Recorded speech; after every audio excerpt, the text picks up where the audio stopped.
statistics says that there are almost kind of 60-70% graduates are actually unemployed. Unless you address or try to give relief to this group, they will actually hit the street.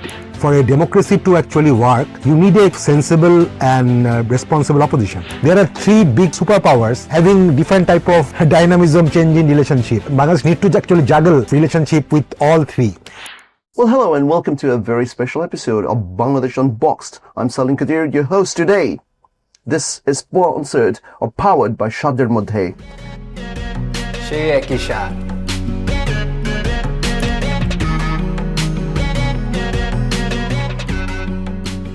Today we're dissecting the fallout of a historic election, a 59% turnout, a massive 212-seat mandate for the BNP alliance, and a record-breaking 77 seats for Jamaat-e-Islam and its alliance.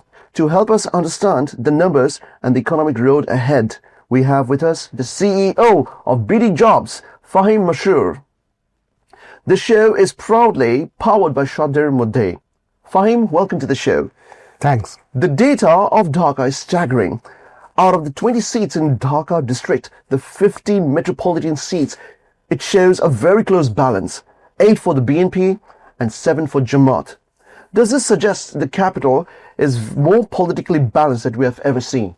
Thanks, Salim. I think that's a very good question because though the number of vote shares, the total vote shares between the BNP alliance and the Jamaat-e-Islami alliance, that includes the Students' Party NCP, is almost kind of 15% across the country. But in Dhaka particularly, it is, like you said, almost very balanced. And not only Dhaka, I would say some of the other metropolitan cities, including Narayanganj, the Narayanganj main center, there is one NCP guy who actually won. Alamin from Rajpur. Yeah. So that was also a kind of big surprise. And also another kind of big heavyweight candidate, Mr. Munju, actually was beaten in Khulna metropolitan city by one Jamaati guy, a Jamaat-e-Islami candidate. So that was also a very big shock because Mr. Munju was very successful candidate or successful mayor and very heavyweight candidate. So, and also we have seen that in Rajshahi City Corporation, the ex very successful mayor, Mr. Minu of BNP, he actually won, but the margin was much narrower than all the previous elections he actually had won. So what we are seeing, or we have seen, that though BNP and its allies have actually kind of had a very significant lead compared to the competitors, but in metropolitan cities, the voting margin has been very narrow. And as you have mentioned that in Dhaka, 15 of the Dhaka metropolitan cities, that included Dhaka North and Dhaka South, 7 actually went to either Jamaat candidates or one NCP, Mr. Nahid, in Dhaka 11. So what I actually think that we have seen, even in some of the previous polls, I personally was involved with some of them, there has been a kind of consistent pattern that professionals, young, and also I would say a little bit educated people are like supporting Jamaat as they're actually supporting BNP. So it is almost kind of, it is a 50-50. We have seen in a lot of other polls, whereas we have also seen that particularly rural areas, among the farmers or among the laborers or among the small business owners, the BNP support base is much higher than Jamaat or the NCP. And particularly a little bit mid-aged people or less educated people, BNP actually fares much better than Jamaat or NCP. So I myself was not surprised by the result in Dhaka metropolitan city or some of the other metropolitan cities like Narayanganj, Khulna or Rajshahi. So I think that follows the pattern, and we have also seen that in all the major university campuses, 5 I think, like Jamaat student wing, Chhatra Shibir, they actually swept most of the campuses. So there is a kind of pattern where we are seeing that urban youth professional people are actually supporting, huge amount of people are actually supporting Jamaat, as of course a lot of people are also supporting BNP. So that is a very interesting thing. So, looking closer at the margins, the total vote difference across 15 Dhaka constituencies was only about 56,000. In Dhaka 11, the win was by just 2,000 votes. Given how thin these margins are, how crucial will strategic seat sharing be for the next cycle? Yes, I think frankly, in some of the seats where NCP, the student-led party, actually won, it is mainly because of the heavy Jamaat votes. So I think the alliance actually worked for NCP, particularly for the seat in Dhaka 13 and also the Nayanganj seat that we have discussed. So I think the alliance actually worked both for NCP as well as for Jamaat, particularly in the metropolitan cities at the center of Dhaka and few other. So I think already we have seen the alliance, the 11 party alliance, have said that they will be together as opposition in the next parliament, and I think that alliance will actually stay for longer. So moving on to specific pockets, we saw landslide victories in Dhaka 9 for the BNP and a strong performance in Dhaka North for Bangladesh Jamaat Islami and its alliance with 5 seats. Is a shift in urban demographics or simply better organizational strategy in the north? I don't think there is kind of that much difference between north and south of Dhaka. So in Dhaka 9, there is a case that there was 3 kind of candidates. As you know, Mr. Habib ran from BNP. He's of course a very dedicated BNP leader who had got very good history in kind of fighting the autocrat government. Incidentally, he also happens to be my class friend, and a very, very nice guy, very polite guy. But he was also tortured by the police officials. Yeah, and he had been in jail a number of years. So but there was 2 candidates. One was from the alliance, Mr. Javed Rasin from NCP, and another was Taslim Zara, who was also independent candidate. Ex-NCP.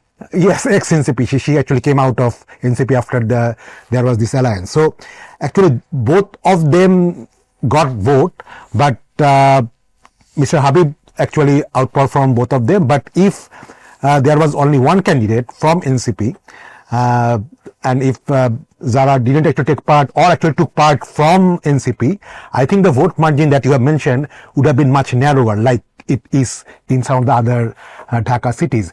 But there was also another Dhaka South city, which is Dhaka 7, where there is a very strong Jamaat candidate. He actually probably lost by less than 10,000 vote margin. That is kind of old Dhaka area.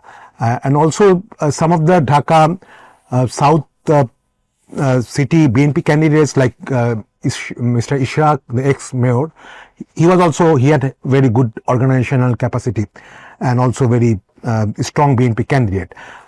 But frankly, I don't think that there is that much difference between Dhaka North and Dhaka South in terms of organizational thing.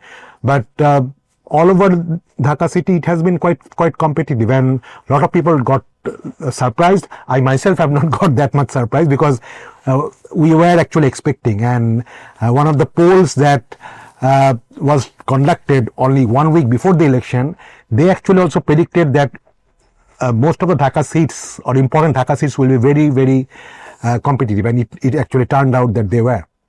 Well, let's talk about Gen Z factor. This election was fueled by the 2024 uprising. Tariq Rahman has promised a democratic economy and a 31-point reform agenda, including a 2-term limit for the Prime Minister. Transitioning to the economy as a tech leader, do you think that the government should prioritize these constitutional reforms, or is a fragile economy, unemployment and inflation a more urgent fire to put out? To answer your question, I think both are important. We all know that there was this referendum, much talked about referendum, where it outlined what are the constitutional amendments that have to be taken or acted by the next parliament within 180 days.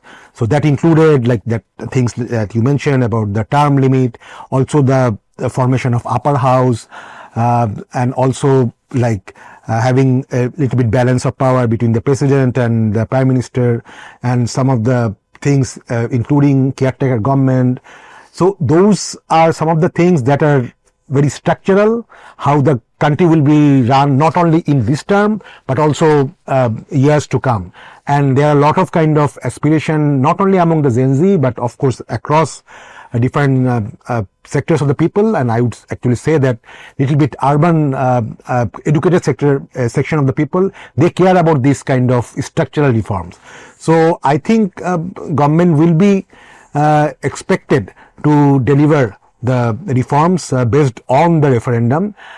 So that is one thing. But the thing that you mentioned about the kind of investment or economy or unemployment, I think that also needs to be taken care, because we have to understand that the kind of mass movement in 2024, that actually was triggered by the issue of unemployment. We all know about this quota thing and other things. Right. Why did so many people or so many young like graduates came out? Because there was no job.